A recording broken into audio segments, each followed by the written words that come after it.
There are a lot of rumors circling our favorite point guard in the portal. None other than the one and only Rob Wright, aka Robert Wright III, aka the former Montverde Academy product who was on that loaded Montverde team with Derek Queen and Liam McNeely and Cooper Flagg. He was sensational at Baylor his first season. He was on the Big 12's all freshman team. He started the year in a smaller role. And by the end of the year, he was in a massive role. He started 21 games. He scored 11 and a half points, 4 assists a game, shot 35% from three. And most importantly to us, is just one of the absolute sauciest players in the country. He's a dog. He's fun. He's entertaining. He plays with a bravado, with an excitement to him, with an edge. And come to find out, Cart, it sounds like he's headed to BYU. It hasn't been announced, but barring a sudden dramatic last second change, Kevin Young, the killer behind the scenes, may have already wrapped this one up. What are you thinking as this plays out? That BYU is at worst my number three team nationally next year preseason if they get him easily. Like I really don't have that much of an intricate thing to say here. Rob Wright, I think, is electric. I think Rob Wright's a winner. I think that Rob White is a perfect fit next to who is on this team. I think he's the perfect point guard to play with someone like Richie Saunders, AJ DeBan. So it's like you're bringing in a star, but you're not bringing in a guy who I think necessarily needs to, you know, get like a numerous amounts of shots a night just to fill his appetite. Like I think he can do that for you and he can be a star, but it's like a star that works with the other ones, if that makes sense. I love the potential ad. Um, I would even listen to arguments that you like Rob Wright with this five more than you like Yegor Deming with this five. Don't know if I'd agree. We talk about it a little bit more, but I would listen. I'll tell you that. So here's the thing. If the rumors are true, he's going to commit to BYU. And I think we'll have plenty of time once that is announced publicly and solidified to sort of do like, what does this mean for BYU in the next season and the long term? Um, and honestly, the him versus Yegor comps, that's a very interesting conversation to have that I would like to have with you. But I think we wait for him to actually be announced as if this is fully happening, if that's true. So the one interesting thing for me, I'm not going to sit here and play skeptic to Rob Wright at all. I think the kid is simply sensational. The one thing I will say, as the season went on, his play dipped. Did you notice that? That's a Baylor thing, I think. He came in kind of the forgotten guard. Not that Baylor didn't expect him to be good, but like it was VJ Edgecombe in the mix with Jaden Nunn and Jeremy Roach and these vets. Rob Wright was supposed to take a year, get paid, and then be the guy. He came in and like made a splash right away, 12-6 in his first game. In the first month, he was in double figures 7 of his first 8 games, had 22 against UConn, had games with 9 assists, just kind of got it done from everywhere. And I think everyone involved kind of freaked out and was like, oh, we got to make him the guy. And it worked for big stretches of the season, but also Baylor was not a top 10 team in the country. They were not all that good in Big 12 play. And by the end of the season, Rob Wright hit the freshman wall. He had double figure scoring 4 times in his last 11 games before the NCAA tournament. A lot of just really, really quiet nights, even low assist numbers. So, what do you attribute that to? Is it just good old fashioned freshman wall? Was it scouting report stuff? Are you worried about that at all for his next destination? Well, played Houston twice. Played played some good defensive teams. I don't know. I think more so it's like Rob Wright's role on BYU is what intrigues me the most. Because I think there was actually a good amount of focus put on him towards the end of that Baylor season when people kind of figured out that he was this guy. And I don't know. I think I would chalk it up to just a freshman wall type situation.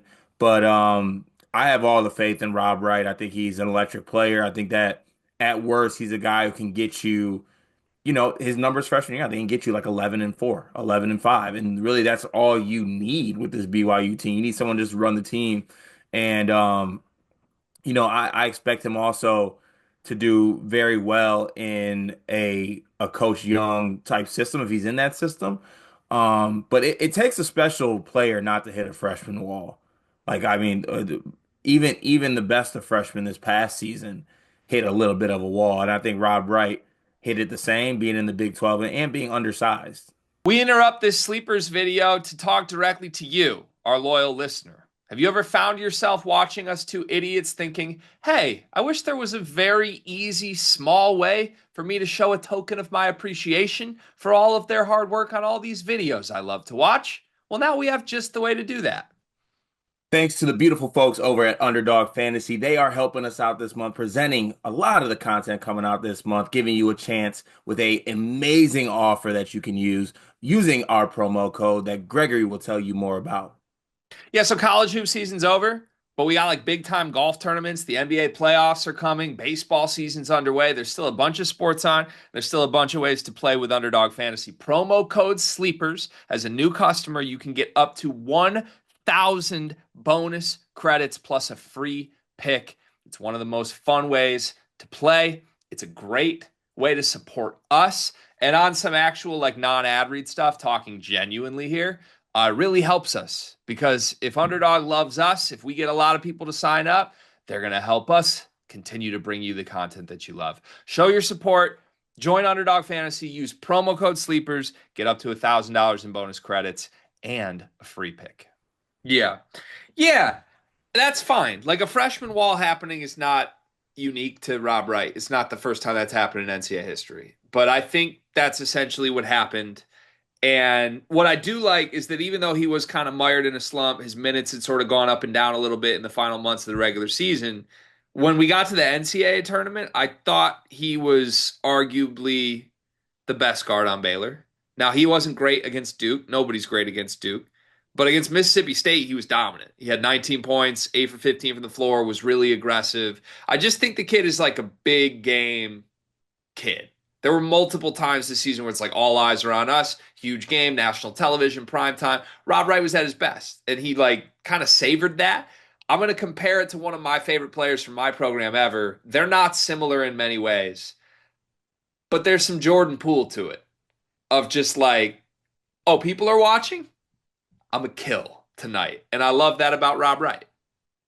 Yeah, and oh, I didn't even think about that. He did step up big when big games, I will say. And like, look, this is a guy who is used to being a great player around really good pieces. Like, right, like and on those Mountain Verde teams, he was, obviously elite, but he was the lower of the elite guys, and he fit in extremely well, and he's a winner.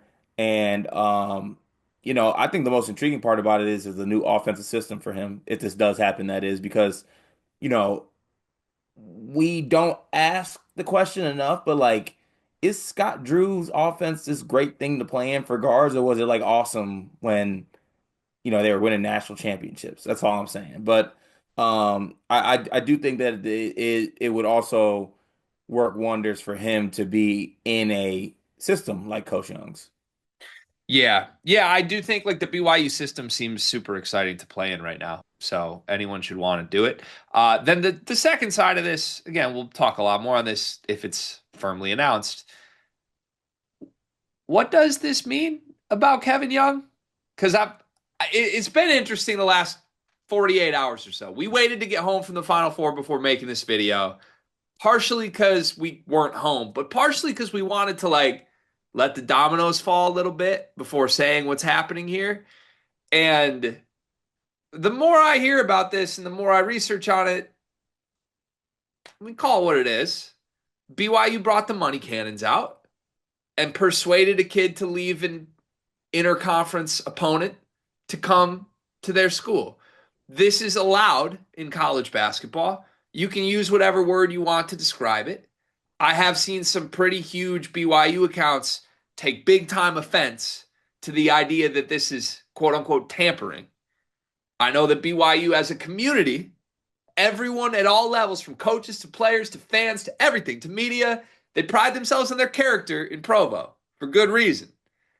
And I think the way Kevin Young is running this program is a very interesting pairing with that. Not that I've said it with my team. I want my coach to be a killer. I want my coach to go steal players from other teams. But it's hard to play like the moral game with a coach who is just bidding on players that currently play elsewhere. I Yeah, don't know if that's what happened here from my research.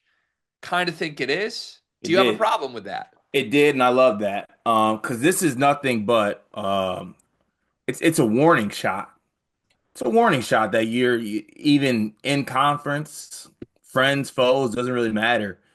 We can take who we want.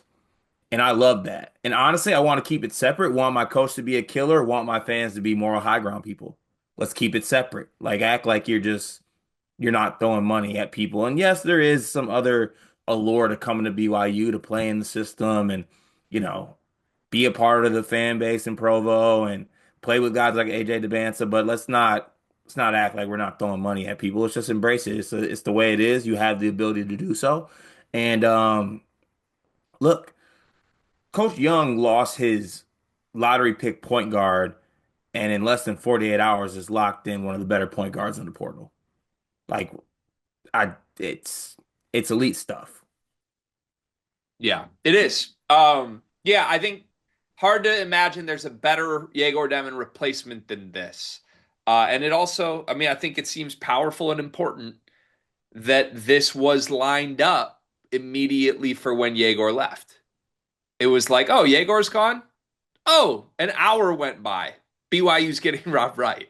So, uh, impressive if that is what happened. Again, I haven't heard specifics from any public reporter that I trust that will go on record saying that's what happened here. It's all rumor based and little behind the scenes from people I do trust. But look, again, to my perspective, nothing wrong with it. You have the money, spend the money. This is an open market at this point. And it was long known that Rob Wright was going to need a big time paycheck, even to come back to Baylor.